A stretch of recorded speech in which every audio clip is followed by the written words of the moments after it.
Have you ever dreamed about winning the lottery? What's happening good, everybody? Eli's dad here, and welcome to another session of Project Eli, where we educate, lead, and inspire. Today we're going to talk about winning the lottery. Follow along, see if you agree, and take some advice. Every few months, it seems, Eli, we have an opportunity to win $500 million if only our lottery number is chosen. So what would you do with your winnings? Would you pay your debts, buy a big house, help the needy, purchase your own island? If a mind could only drool. You know, I'm always amused when the creative odds makers tell us our chances.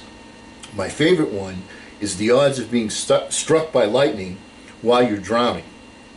The odds are 1 in 183 million, which is 63% higher than hitting the most recent Powerball.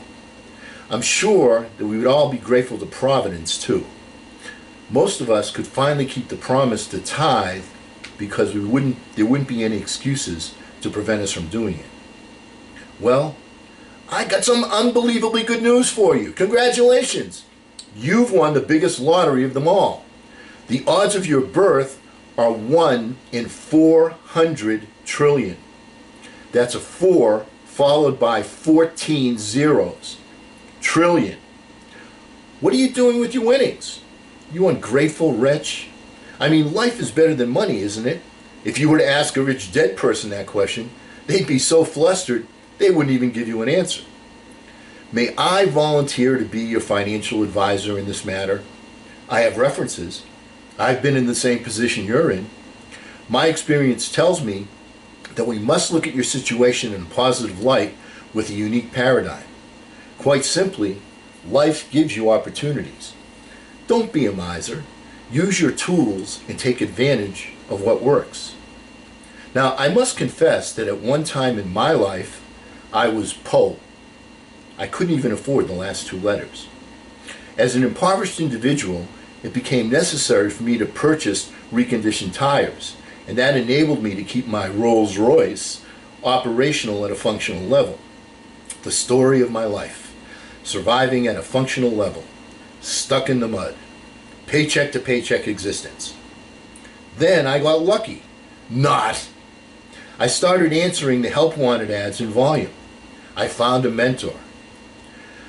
Perhaps it is time to recondition your mind, said he, your most important tool, and remove yourself from the mud that is preventing traction in your life.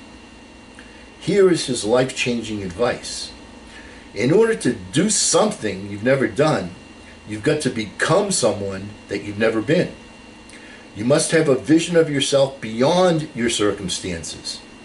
The door of success swings inward, not outward.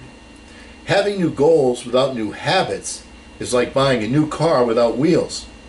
If you want to live the life that you want, you must give up things that don't serve you. There is no change until you leave your comfort zone.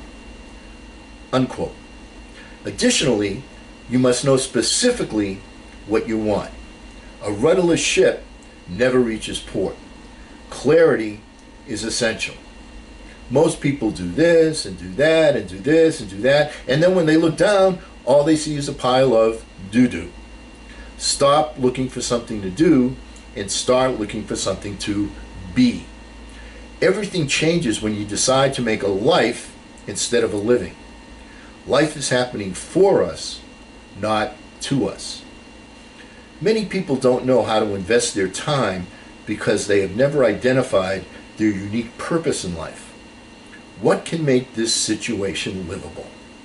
I believe the solution lies in stating that your purpose in life is to accomplish what is uniquely you, not just whatever comes along. In my view, nothing is properly defined until you write it down. Writing forces you to be specific. It takes the fuzz off your thinking. Remove the fuzz and write out a worthy goal. Dedicate your thoughts and activities to its singular achievement. Shh! Quiet down. I hear you, Eli. I know, you're just a puppy. How can I determine my lifelong goal now, Dad? Who said anything about a lifelong goal?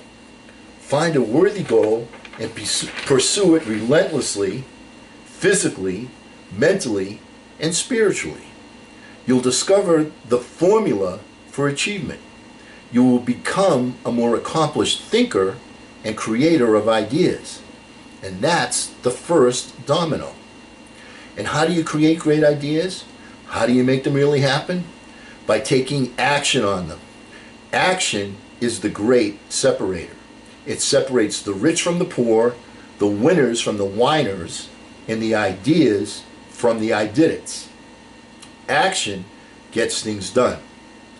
Equally important as the passion to take action is the persistence to see it through.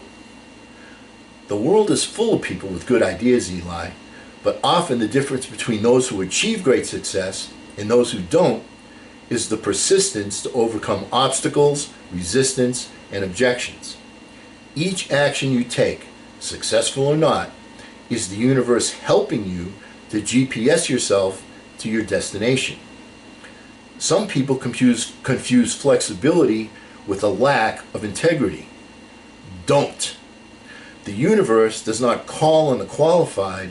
The universe qualifies the called. Remember, you are 1 in 400 trillion. The universe has already called you. Now let's not forget the tithe. Use the tools that have been given to you responsibly. That's your tithe. Ignoring the universal gifts by always assuming the road of least resistance or distraction is a trek that will, at best, give you residence at the mediocre inn. And yes, you will always take their monogram towels with you wherever you go. How many times have we heard about big money lottery winners that lost it all and now are helplessly in debt? These lottery winners do not appreciate their valuable prize. Value the prize. Have you read my new book, I Won the Lottery for Dummies? Give it a read. Now, if you value forward thinking, check out a quote made by Nikola Tesla in 1926 that is in the description box below. I think you'll be amazed by it. Now, next time we get together will be our 21st session. That makes me officially an adult, doesn't it?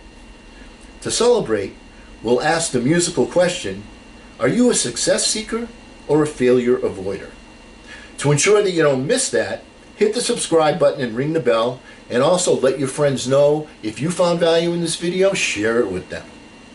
Our thought for today is, I can is more important than IQ. And because we never end a meeting on a philosophical note, get out there and charge. I'm Eli's dad.